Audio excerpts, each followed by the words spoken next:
मुसलमान कम्युनिटी में ये कहा जाता है कि लड़कियों को पर्दा करना चाहिए, तो मुसलमान कम्युनिटी में ये क्यों नहीं कहा जाता कि लड़कों को आंखों में पर्दा कर देना चाहिए और लड़कियों को खुला में घूमना चाहिए? Why not?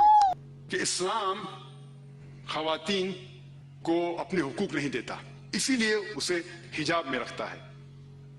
Islam degrades the women, इस्लाम खवातीन के हुकूक नहीं देता, इसीलिए उसे हिजाब में रखता है और उसके ऊपर जुल्म करता है।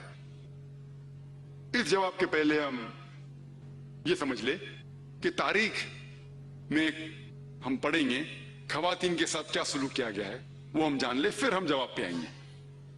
अगर आप बेबीलोनियन की तारीख पढ़ेंगे, हिस्ट्री ऑफ बेबीलोनियन सिविलाइजेशन, उसमें यह लिखा है कि जब भी कोई मर्द कत्ल करता था उसको सजा मिलने के बदले उसकी बीवी को सजा मिलती थी।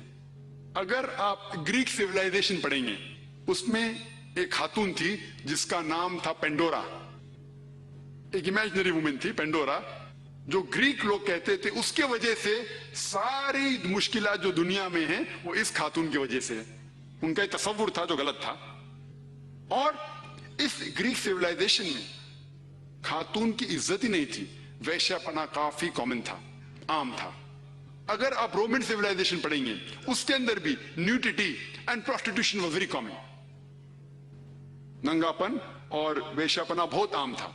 खवातीन लोग सिर्फ मजे के लिए इस्तेमाल किए जाते थे और छोड़ दिए जाते थे। अगर आप इजिप्शियन सिविलाइजेशन पढ़ेंगे, उसमें खवातीन को यह कहा जाता था कि वो शैतान की एक निशानी है। अगर आप अरब सिविलाइजेशन पढ़ेंगे, कुरान नाज़िल होने के पहले अरबिस्तान में यह हाल था कि अक्सर जब कोई लड़की पैदा होती थी उसे जिंदा गा दिया जाता। अल्हम्दुलिल्लाह सुम्मा अल्हम्दुलिल्लाह, कुरान नाज़िल होने के बाद ये जो गलत काम बंद हो गया। अफसोस की बात है कि अपने हिंदुस्तान में अब तक है। इस्लाम एक वो मजहब है और मोहम्मद सल्लल्लाहु अलैहि वसल्लम वो शख्स है जिनने खवातीन का औहदा ऊंचा किया। अल्हम्दुलिल्लाह, उन्हें हुकूक दिए, उन्हें राइट्स दिए, लेकिन उसके साथ ये भी दिखाया किस तरीके से हुकूक को कायम रखे, किस तरीके से उस औहदे को कायम रखे। एक होता है कि कहना क्या करना, और किस तरीके से कायम रखना वो भी बहुत जरूरी है। तो इस्लाम ने ये बताया कि जब अल्हम्दुलिल्लाह खवातीन को उठाया गया है और कुल्ली तौर पे, आम तौर पे मर्द और औरत इस्लाम में बराबर हैं।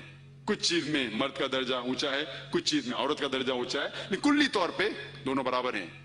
तो जब इस्लाम ने, कुरान ने औरत का दर्जा उठाया, उन्हें यह भी चीज दिखाई किस तरीके से उस स्टेटस को बरकरार रखे, उस ओहदे को बरकरार रखे। और अक्सर लोग बात करते खवातीन के हिजाब के बारे में। अल्लाह सुब्हानहू व तआला कुरान मजीद में पहले मर्द के हिजाब के बारे में जिक्र करते, फिर औरत के। अल्लाह ताला फरमाते सूरह नूर में, सूरह नंबर 24 आयत नंबर 30 में कि ए मोमिन मर्द, ए मोमिन, जब भी आप किसी खवातीन को देखेंगे तो नजर नीचे करो। उसका मतलब जब भी कोई मर्द खातून को देखता है और कुछ भी गलत ख्यालात उसके दिल में आते हैं, इमीडिएटली कुरान का हुक्म है कि नजर नीचे करो।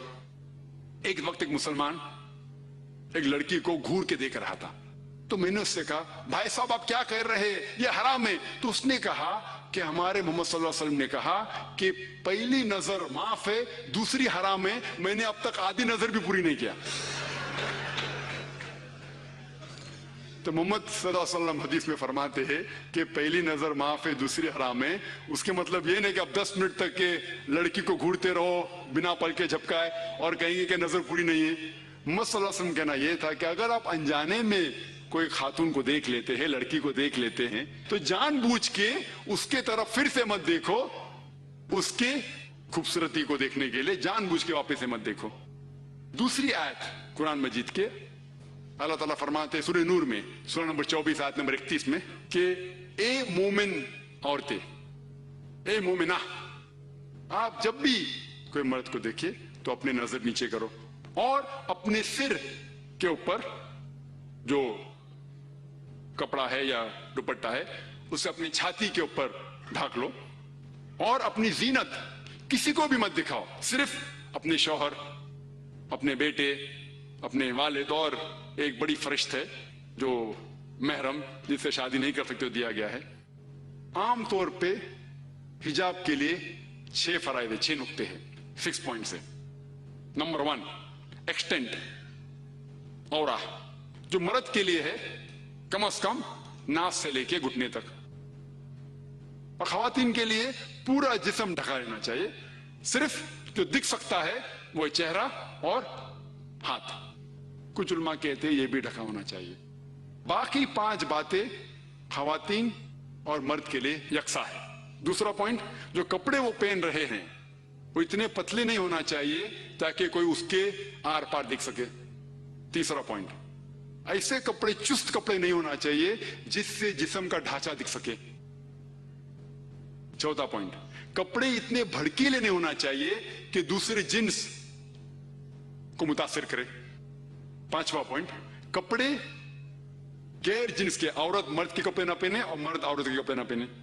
और छठा, कि कोई गैर मुस्लिम के कपड़े ना पहने जो उसकी निशानी है। ये 6 पॉइंट है हिजाब के, 6 नुक्ते हैं, 6 फराइज है हिजाब के। और अल्लाह सुब्हानहू व तआला फरमाते सूरह अहज़ाब में, सूरह नंबर 33 आयत नंबर 59 में, या नबी कह दो अपने बेटियों से, अपने बीवियों से और मोमिना से, मोमिन खवातीन से, कि जब भी वो बाहर जाए तो जिलबाब पहने, अपने आप पे ओढ़ ले जिलबाब, ताकि लोग उन्हें पहचान सके और उन्हें परेशान ना करे। People will not molest them, क्या लोग उन्हें पहचाने और उनकी इज्जत से ना खेले। मिसाल के तौर पे अगर दिल्ली में, दिल्ली के सड़क पे मिसाल के तौर पे 2 जुड़वा बहन जो बहुत खूबसूरत है, हूबहू खूबसूरत है, बहुत खूबसूरत है, 2 जुड़वा बहन चल रहे हैं दिल्ली के सड़क पे। एक जुड़वा बहन पहनी हुए इस्लामिक लिबास, पूरा जिस्म ढका हुआ, सिर्फ चेहरा और हाथ दिख रहा है। और दूसरी बहन पहनी हुई मगरबी लिबास, मिनी स्कर्ट्स या शॉर्ट, मगरबी लिबास तो मिनी स्कर्ट्स या शॉर्ट्स, जो तन को कम ढक रहा है और दिखा रहा है ज्यादा।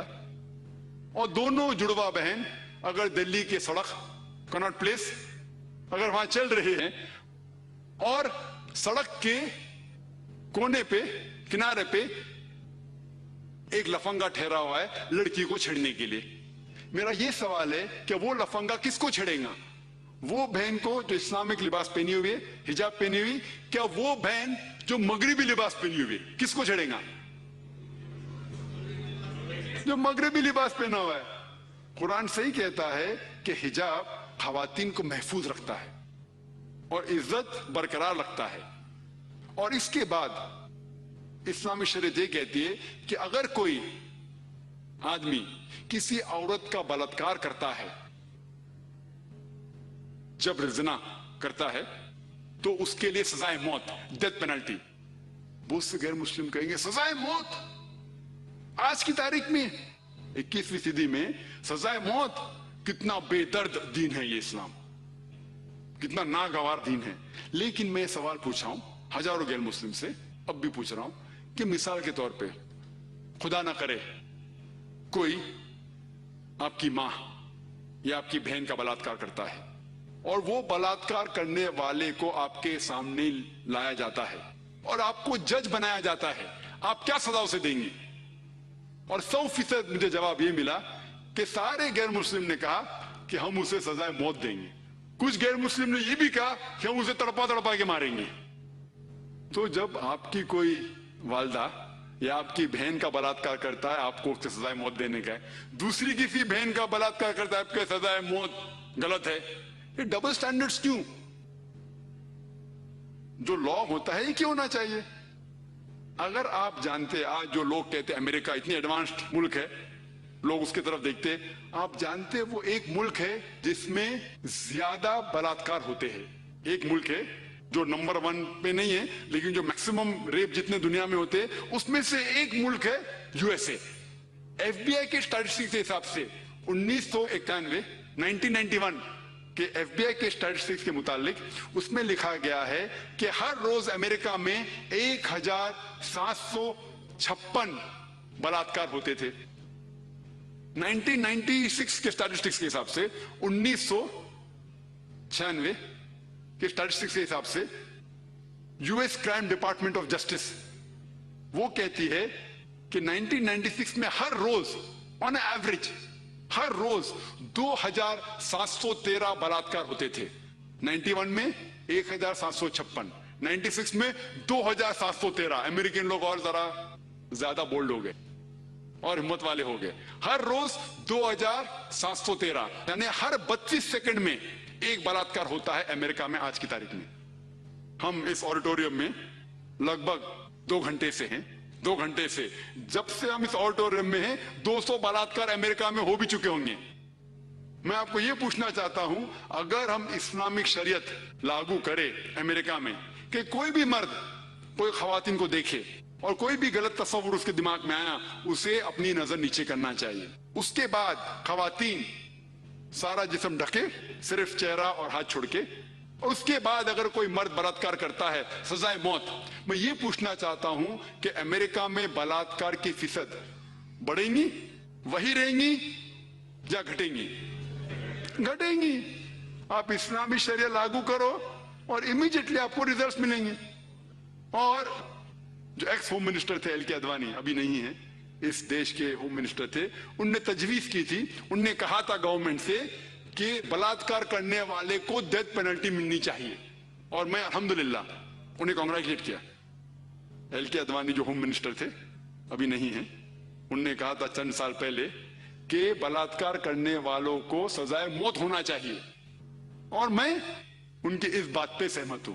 बाकी बात से शायद सहमत नहीं हूं, बट इस बात पे तो सहमत हूं। और इंशाअल्लाह जो अगले होम मिनिस्टर आएंगे वो ये कहेंगे कि खवातीन को हिजाब भी पहनना पड़ेगा इंशाअल्लाह।